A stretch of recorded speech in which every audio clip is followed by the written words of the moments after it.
Bom, pessoal, nós finalizamos o nosso último vídeo mostrando essa equação aqui com o valor do raio mínimo para os valores de velocidade diretrizes e os valores de superelevação máxima utilizado. Então, no caso, a gente chegou aqui numa tabela mostrando todos os valores, citamos como exemplo aqui velocidade de 80 km por hora, com o valor de raio mínimo aqui para uma superelevação de 8% de 229 metros. Né? Então isso a gente calcula para essa situação aqui. Agora, a superelevação máxima estabelecida para projetos de uma rodovia somente deve ser utilizada nas concordâncias projetadas com raio mínimo, que é a condição extrema do projeto, a ser evitada sempre que possível. Então, quando se empregam raios de curvas maiores que o mínimo, as forças centrífugas envolvidas diminuem a velocidade, diminuem a medida que aumenta o raio da curva, reduzindo, consequentemente, os valores de forças de atrito e também os valores de forças devidas à superelevação necessários para equilibrar as forças centrífugas. Então, para fins de projeto também, considera-se que a velocidade média real de operação dos veículos é menor que a velocidade diretriz.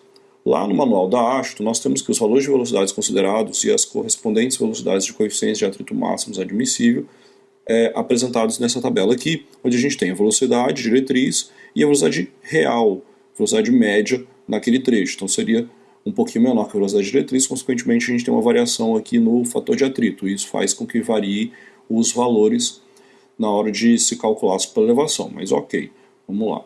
O DENIT descreve esse critério semelhante aí ao da ASTO, porém de forma mais simplificada, para a determinação dos valores de superelevação a adotar para cada concordância horizontal no projeto de rodovias. Considerando apenas a velocidade diretriz, foram adotadas basicamente as mesmas hipóteses de referência para contrabalançar o efeito da força centrífuga, delimitando retas limites para as variações de superelevações e coeficientes de atrito. Tangenciada por esses limites, então, foi adotada uma curva de variação para calcular diretamente os valores de superelevação, ao invés de calcular primeiramente os valores de coeficientes de atrito. A curva adotada pelo DENIT, lá, que está lá no manual do DNR, então segue a mesma equação apresentado pela ASTO, que é o valor de superelevação a ser adotado na curva vai ser o valor de superelevação máximo, que multiplica os valores aqui de duas vezes o raio mínimo da curva sobre o raio real da curva, menos o raio mínimo da curva ao quadrado sobre o raio real da curva ao quadrado. Então a adoção dessa curva de variação resulta no acréscimo gradativo e simultâneo dos valores de superelevação e de coeficientes de atrito para contrabalançar o aumento da força centrífuga, à medida que diminui os raios das concordâncias horizontais. Fazendo o cálculo, utilizando aqui o raio mínimo para cada velocidade e calculando a superelevação, fazendo com que esse raio, com o aumento desse raio, eu cheguei nessa tabela aqui.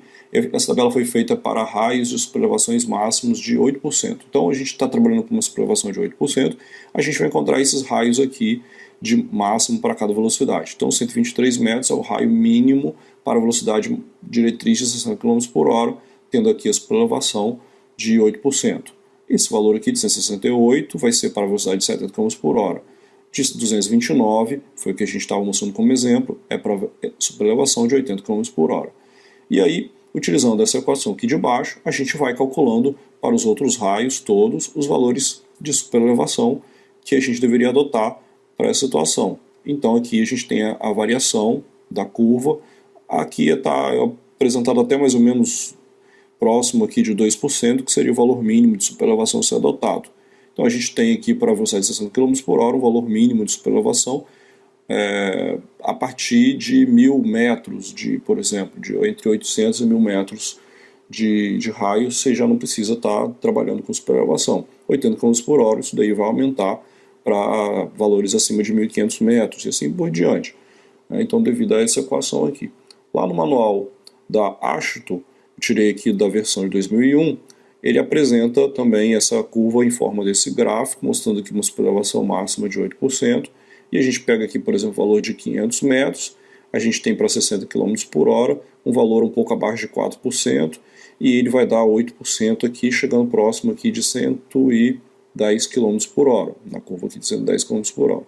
Então a gente vê aqui que ele chega em 2% com valores de velocidades menores do que 40 km por hora. Então a gente volta aqui e 60 km por hora, vai próximo de 500 aqui, né, entre 3,6% e 3%, o valor calculado aqui nosso, e 110 km por hora a gente chega aqui próximo de 500 com valor de 8%, realmente está bem parecido com esse valor aqui. Para finalizar, eu estou apresentando aqui um exemplo de um projeto de seção transversal,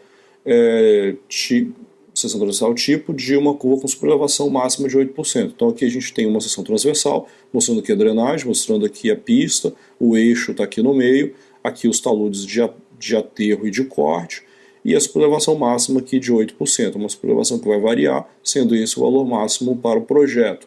Nesse caso aqui a gente tem os acostamentos com a mesma inclinação, com a mesma elevação aqui da superelevação.